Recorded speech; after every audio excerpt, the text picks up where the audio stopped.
ഇങ്ങനെയൊക്കെ ഒരു നിയമം നമ്മുടെ നാട്ടിൽ വന്നു കഴിഞ്ഞാൽ നമ്മുടെ നാട് വല്ലാണ്ട് നന്നായി. അതാണല്ലോ നമ്മുടെ നാട്ടിൽ നിന്നും വരാത്തത്.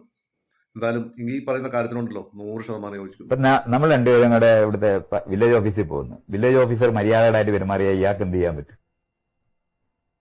പരമാവധി അയാള് അതിന്റെ മേലുദ്യോഗസ്ഥന്റെ അടുത്ത് പോയിട്ട് കംപ്ലൈന്റ് പറയാം. അയാൾ അത് കേട്ടില്ലെങ്കിൽ നമ്മൾ എന്ത് ചെയ്യും? ഒന്നും ചെയ്യാനൊക്കത്തില്ല. മേപ്പോട്ട് കുറേ ദിവസം നിങ്ങൾ നടന്നിട്ടെങ്കിൽ തിരിച്ചു പോരും. ഇതാണ് നടന്നിട്ടിരിക്കുന്നത്. അതേ സമയത്ത് ഇയാൾ ഊബർ യാത്ര ചെയ്യാറുണ്ടോ? അപ്പൊ അതിനകത്തുനിന്ന് ഒരു ആപ്ലിക്കേഷൻ തരത്തില്ലേ, ഇയാൾ നല്ല ഡ്രൈവർ ആണോ ഇല്ലെന്ന് ചോദിക്കുന്നത്. ഈ സാധനം എന്തുകൊണ്ടാണ് ഈ ഉദ്യോഗസ്ഥന്മാരുടെ പേരിൽ നമുക്ക് ഇതുവരെ ഉണ്ടാക്കാൻ പറ്റാതിരിക്കുന്നത്?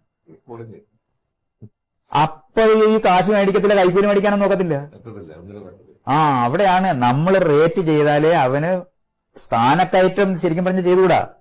അതേസമയത്ത് 5 വർഷം അയാള് ജോലി ചെയ്ത ആളിന് ഇൻക്രിമെന്റ് കൊടുക്കേണ്ടത്, ശമ്പള വർധന കൊടുക്കേണ്ടത്. അത് പക്ഷെ ഇത്ര പേരുടെ കയ്യിൽ നിന്ന് ഗുഡ് സർട്ടിഫിക്കറ്റ് കിട്ടുന്നെങ്കിൽ മാത്രമേ കൊടുക്കാത്തുള്ളൂ എന്ന് വരികയാണെങ്കിൽ മര്യാദയ്ക്ക് പെരുമാറും. അക്കൗണ്ടബിലിറ്റി ഇല്ല. ഇന്ന് ആകെ 5 കൊല്ലം കൂടുമ്പോൾ വരുന്ന മന്ത്രിയോ അല്ലെന്നുണ്ടെങ്കിൽ രാഷ്ട്രീയക്കാരായിരിക്കുന്നവർ രണ്ടാമത് വോട്ട് ചോദിക്കാൻ വരുമ്പോൾ അവർ ഒന്നേന്നാകുന്ന സ്ഥലമുണ്ട്. അത്ര അക്കൗണ്ടബിലിറ്റി ആകെ ഇവിടെ ഉള്ളു. വേറെ ഒരൊറ്റ സിസ്റ്റത്തിനകത്തും ഇല്ല. ഇതൊക്കെ ഉണ്ടാക്കിയെടുക്കാനാണ് നമ്മൾ ശ്രമിക്കേണ്ടത്.